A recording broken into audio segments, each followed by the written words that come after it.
Well, hello there, and welcome to A Film a Day with me, Jordan Woodley.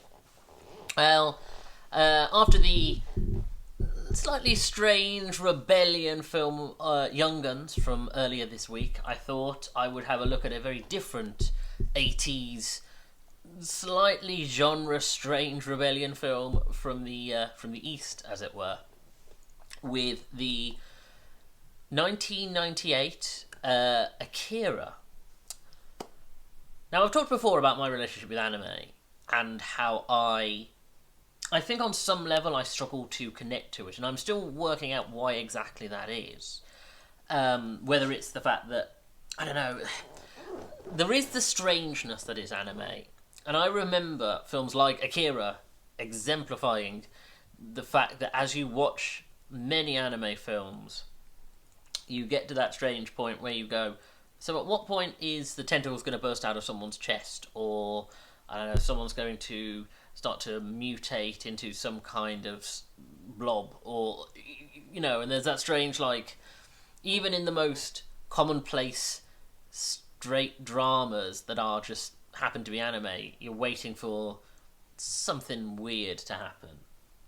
So possibly that, although I think I quite like that, and I'll get onto why later. Possibly it's okay. So I should say I watched an English dub of it.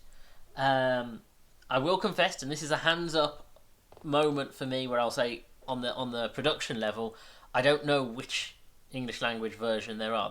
Because the film was released in Japan in '88. The first English dub was in '89, and then there was a second English dub in 2001. Now I'm fairly sure it's a 2001 English dub. However, it does highlight a problem I have with anime where it comes to voice acting and directing. Where, and again, it's very specific to anime because it doesn't really seem to have any bearing on any other kind of animated style, and it might be to do with the fact that obviously anime films are, or anime mouths are being sort of made to match the Japanese language and the sort of the ebb and flow of how they speak and intonate. But when it comes to sort of emotional expression in English dub anime, there is something strange that I've noticed where and to be fair, good anime. I don't notice this with the Ghiblis, with the Studio Ghibli films, but I have noticed it in the past where almost as though it's trying that the voice actors are trying to replicate whatever emotion is happening within the line that they are performing. So say you have a character who has 3 lines. The first line requires them to be surprised, the second line requires them to be angry, and the first line requires them to be scared. It doesn't feel like the actor is doing all 3 lines in one emotional expression. It feels like they're doing 3 lines in different takes. So you'll have these characters who will go from shocked to angry to happy to sad to, and there's a very strange lack of continuity of expression for me. And to the point where sometimes it will cut, say a character is being incredibly emotional, it'll cut away from that character, cut back to them, but because it's cut away from them, it's almost like they're off screen, therefore we don't need to see to experience their emotional state off camera. And I don't know, it doesn't work for me. I think that disconnects me in some way, where the illusion of disbelief falls a little bit. I don't know. As I say, I'm still trying to figure out what exactly is my problem, because I definitely grew up watching anime. I'd still like anime, but I am yet to be stirred with, as was pointed out in a conversation I had following watching this, with the one exception being Grave of the Fireflies, but as I said, if you get punched in the face 20 times, you'll eventually feel it. So Akira, of course, is groundbreaking, and the thing I will say is amazing about Akira is the fact that though anime was well into flow in the 80s, having even gone back to the Studio Ghibli films, there is that sense where, okay, the technology is still, it is still a older version of technology that we see better, more advanced, mastered versions of. So even in the early Ghibli films, we I noticed things like in Corsica, where it's like the voice quality isn't necessarily always the strongest in terms of recording, or the animation isn't quite 100% there. To Akira's credit, Akira looks like a film that could have been made within the last 10 years. The quality of the film is so good, and it might be a mastering thing, but I think again the animators clearly had such a vivid idea of what they wanted it to look like that it outstrips the limitations of technology. And I do appreciate Akira. I acknowledge how important it is. How this is like, Godzilla for the Japanese, of course, in terms of using a great monster of that style to represent their anxiety and trauma from the Second World War and the dropping of the bombs on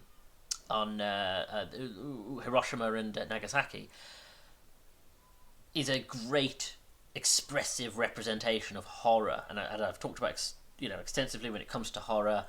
Horror is ultimately the representation of our fears and anxieties manifest, and that truly was a fantastic way to express that. Similarly, Akira again expresses 40 years on, the continued fear of the aftermath, the way that society was shifted and changed, and also the fears of things like fascism and sort of the fall of society, how easily something can fall apart and how easily it can be replicated. Of course, the idea of Akira being that this tragedy happened 30 years in the past of the film, so the film set in 2019. Of course, the film was made in 1988, so of course the first event, the Akira event, the opening shot with the great explosion, is in 88 or 89. And then, of course, with what's his name? Not Kameda. The brother, the friend. Sorry, the best friend who's like a brother. What's his name? Tetsuo. Of course, the fear being that this will happen again through like it will be a repeat through Tetsuo.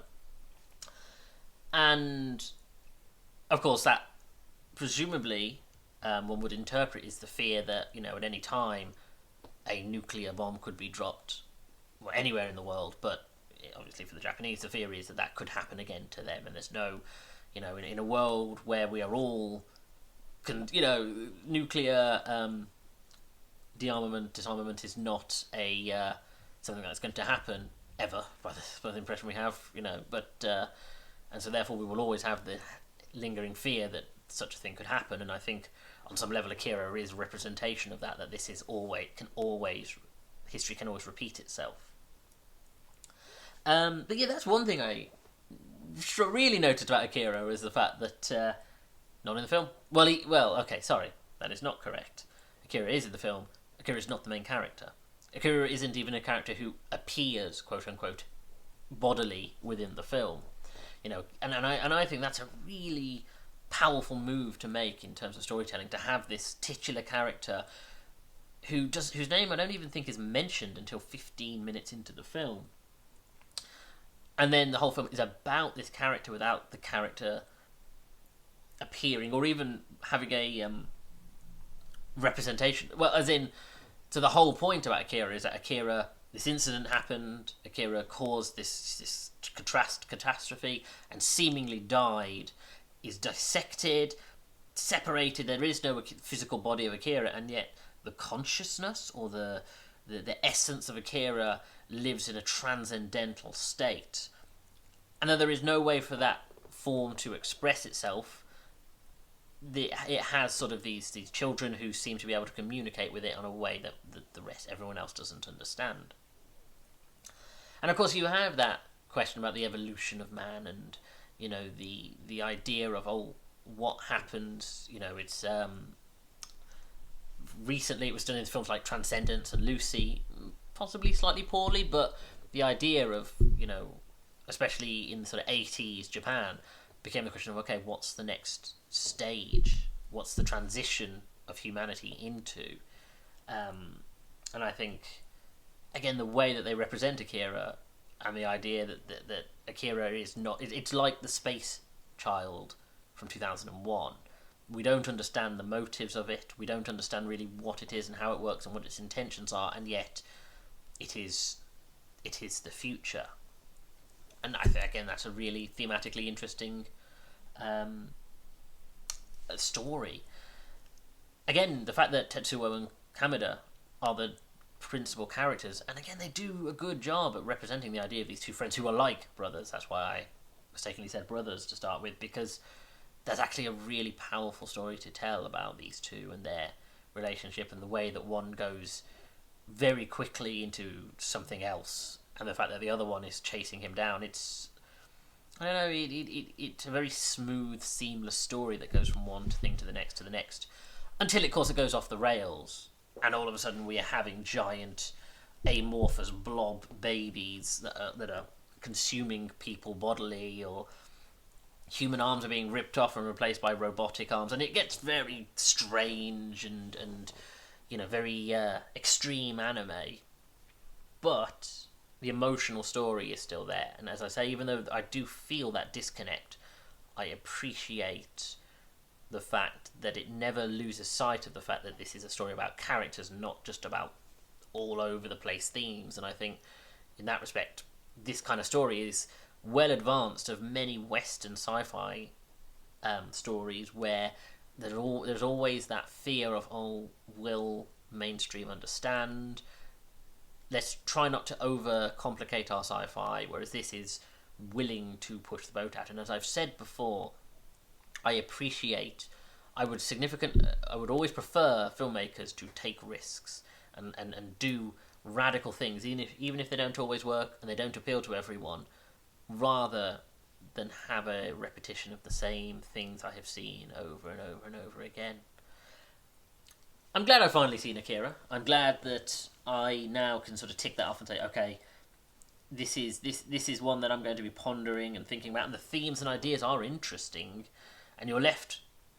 The thing I appreciate from this as well is that you're left going, well, what did this mean? What is this? And the fact that as the paradigm shifts within the film, it just expects you to accept the reality that as it changes. So as you learn more things, as things change, as it gets weirder and things just happen inexplicably, you just have to accept, okay, the paradigm has changed. The world has changed for this reason. Don't try to over-question why it is, just accept that this shift has happened to this, to this, to this, and it doesn't always work, but it definitely treats you like someone who can understand these ideas, even if you don't always, even if you're not fully able to dissect them. But yeah, interesting, very interesting. I appreciated this a lot. Anyway, thank you for joining me. If you like this video, hit the like button, comment below, and share the video, because it's all helping the algorithm. Subscribe to the channel and hit the bell to get notifications of when new videos are uploaded. Check out my back catalogue of over 200 videos, and follow me on Twitter at Jordan_Woodley, where I tweet about TV shows and films, and I share these videos once they've been uploaded to YouTube, either the day of or the day after. Thank you for joining me. Take care.